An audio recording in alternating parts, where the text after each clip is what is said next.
Hi, Peter Walker here, and welcome to today's edition of the Transition Guy. Now, joining me today in the studio is Dr. Robin Rosenberg, who is the CEO and founder of Live in Their World. Welcome to today's show, Robin. Thank you so much for having me, Peter. I'm excited to be here. So for the audience, please tell us a little bit about your company and why you started it in the first place. Sure. My company provides what we call civility training. It's helping people understand more deeply issues of bias and disrespect and how that plays out in the workplace, and then upskilling people for respectful engagement, because none of us is ever going to get it all right. And so how do we handle that? I started the company because I was doing some research in virtual reality when in the US, Trayvon Martin was killed, and then George Zimmerman, his murderer, was acquitted. And that led to Black Lives Matter here in the States. And that led some white people to say either all lives matter or white lives matter. And not that I presume to know the lived experience of being Black in the US, but I thought I knew enough to wonder whether, well, first to think this was a profound failure of understanding of the lived experience, and whether virtual reality could help. I had been doing some research in VR and followed it for years. Long story short, fast forward, I talked to a venture capitalist when I was living in San Francisco, and he thought it was a great idea. And after Me Too movement, he contacted me and said, remember that idea you had? We'd like to fund you to do a proof of concept for gender. And I did that, and we got both amazing data, because of course, for me, the idea is first do no harm, and interventions can create harm. So we didn't do that. We got great data, but also the people in our study said, this is the best training I've ever had. This is amazing. Can you do more of this? It was really affirming. So that's kind of how we started the company. It's really to put people in the shoes of folks from different demographic groups or positions in a workspace to help understand what that's like, and really upskill 3 different positions that all of us will be in a work week. The person who was disrespected, the person who saw it and understood what happened, and the person who often inadvertently was disrespectful. And in all cases, we're like, so what do I do now? Right? What do I do now? And so that's what we're trying to upskill people. What do you do now? Or even how do you prevent this? Do you think there's been more of that during the whole COVID pandemic? Interesting question. From talking to folks, my understanding is yes and no, that all of the old types of disrespect simply transferred online, in virtual meetings. It's not that virtual meetings made that any less painful or frequent, but I think people also realize how bad it's been and wanting to be kind to each other. But again, a lot of this is just simple lack of awareness. And so that's where I think people have wanted to do better, but don't necessarily know how. And that's where the whole training comes in. Do you think that, because when we look at it, for many people, we're now in the 2nd year of COVID, potentially now going into the 3rd year, which really people were not prepared for. I mean, initially people were talking about, it'll be over in 3 months. And here we are 24 months later. The new Omicron virus has been sort of recently just come out. That tunnel keeps on moving. It keeps on getting darker. Where people thought there may be light at the end of the tunnel, it isn't happening. And I'm just wondering what impact that's having on people's behavior. So one of the things we know about stress, we know a lot of things actually in psychology about stress. And when you have an acute stress, people mobilize, right? And they can often do a really good job of mobilizing. It's especially when it's time limited, Hmm. you know, which is what we thought COVID would be initially. When the stress continues, it becomes chronic.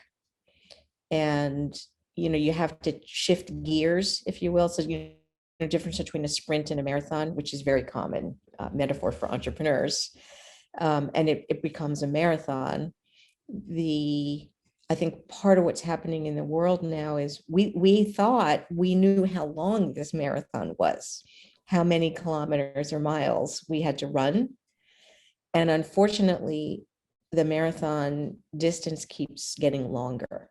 So we're prepared and pacing ourselves for a certain amount of running, or the tunnel, if you will, being a certain length, right? Okay, we're okay, kind of moving forward in the dark, because even if we can't see the light at the end of the tunnel, we know it's there and we'll hit there really soon, right? Like, I'll see it soon. But when we think we see the tunnel, we see it. We actually see the tunnel, and all of a sudden, it's a mile longer. Yeah. The tunnel. It just, it's that light keeps moving further and further away, and it's incredibly destabilizing. And I think that's one of the things that we're noticing is a lot of people, they rely on a degree of certainty. If it's going to be bad and they know it's going to be bad, it's fine. But if it's going to be bad and they don't know how long that bad is for, I think that's been the big challenge for a lot of people. It's like they've been running a race to only realize that the race that they've been running has been the wrong race. One of the things that we know from the stress literature is that when you tell people kind of something bad is coming, we don't know exactly what it is and for how long, or for how long. That is the trifecta of inducing stress. That people can do pretty darn well when they know what it is, how bad it's going to get, how long it's going to be. But with the new variant, Omicron, we don't know. We don't know how bad it's going to be. We don't know how long it's going to last.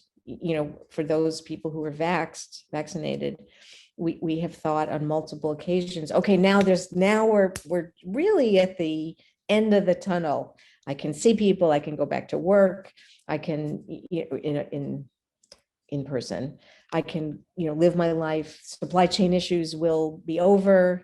In workplace for business owners or leaders, okay, things can get back to whatever this new normal is going to be with hybrid, but it just keeps shifting and there is no opportunity. This is the new normal. Unknown is the new normal. Unknown, confusion is a new normal.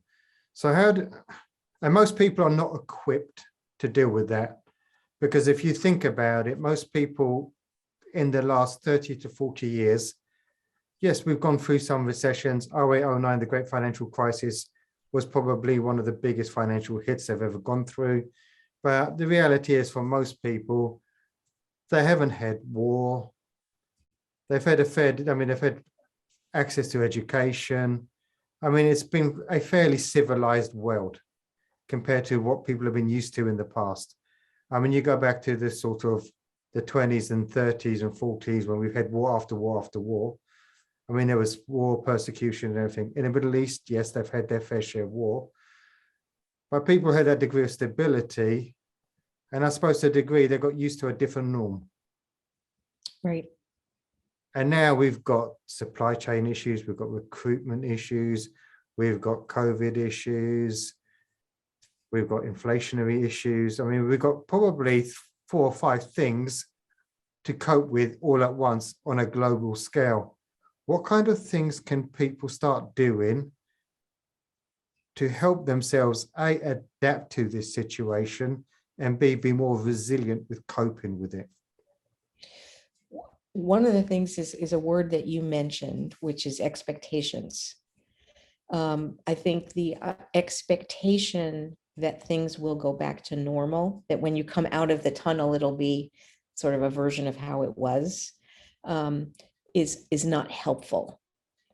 So part of it is, people talk about the new normal, is uncertainty and needing to be nimble and pivot.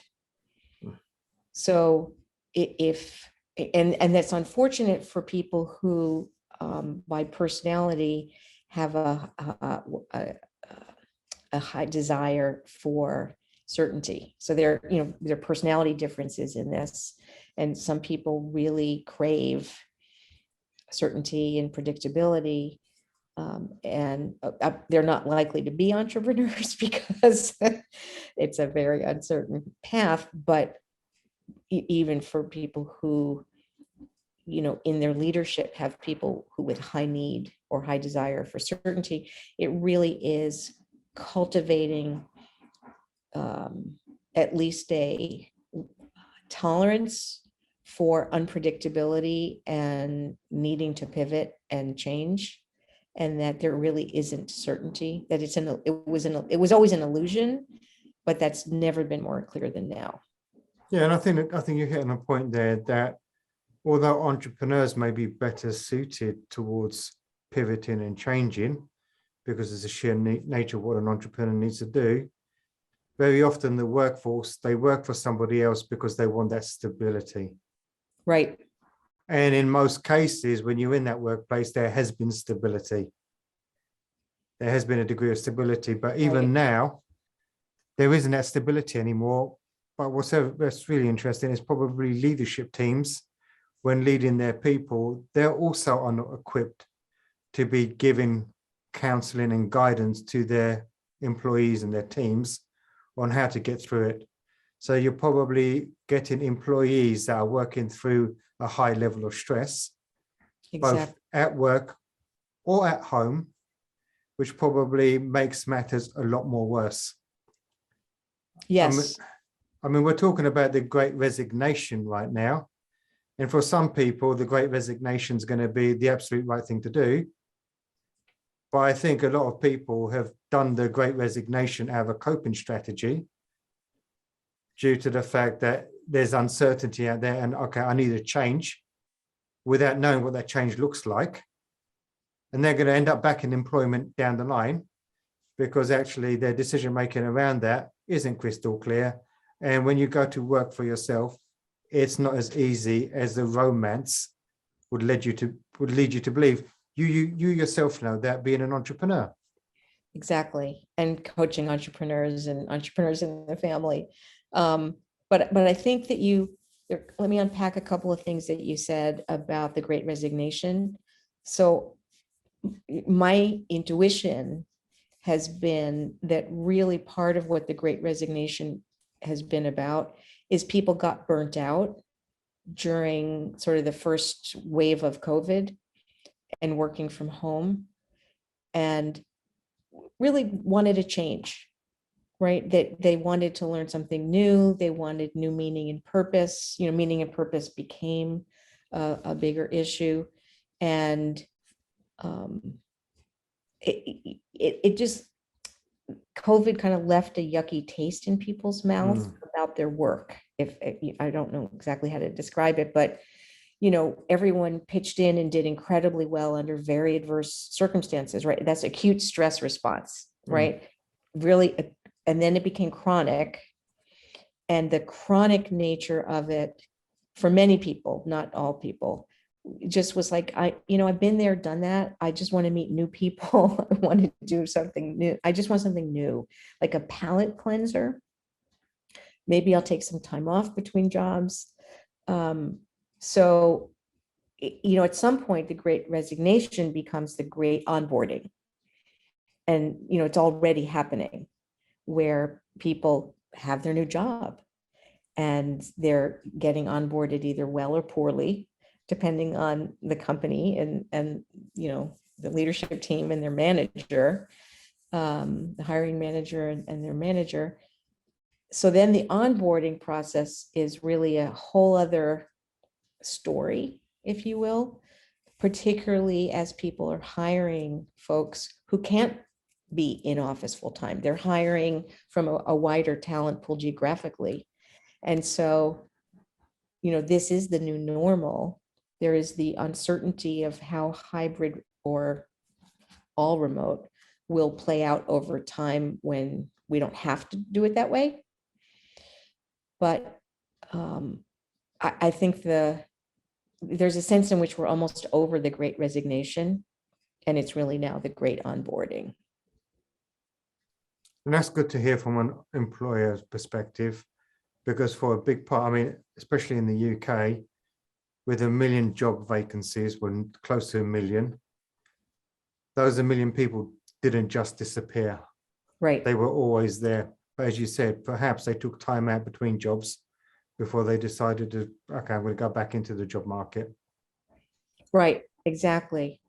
So even though there are openings, those are going to be filled. All those people, maybe some will leave the job market, but many of them will now start, maybe after the holidays, start looking in earnest for a new job, which may or may not be full-time, may or may not be within commuting distance, but and you'll have people graduating and looking for jobs. So I think, yes, it's been, how do we retain the people we want to retain, or can we?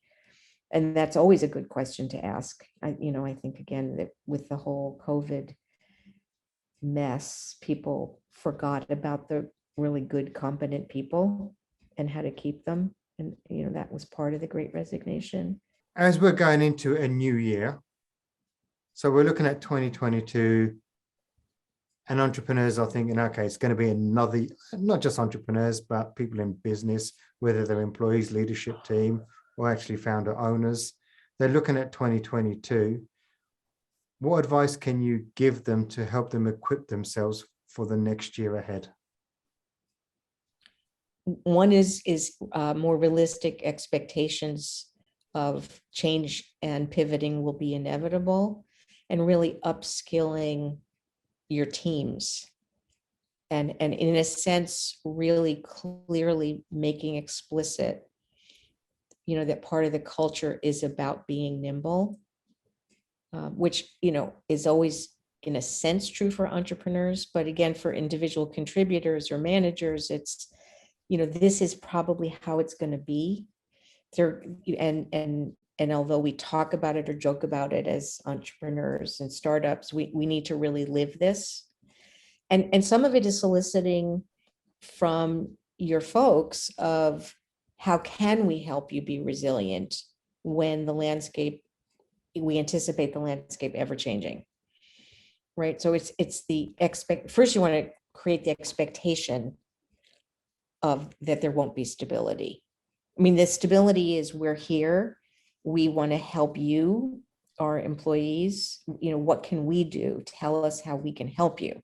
That's the stability, right? In that sense, we are the infrastructure for you. So let us know what you need as you your workload becomes, or the way that you work becomes unpredictable and things are thrown at you.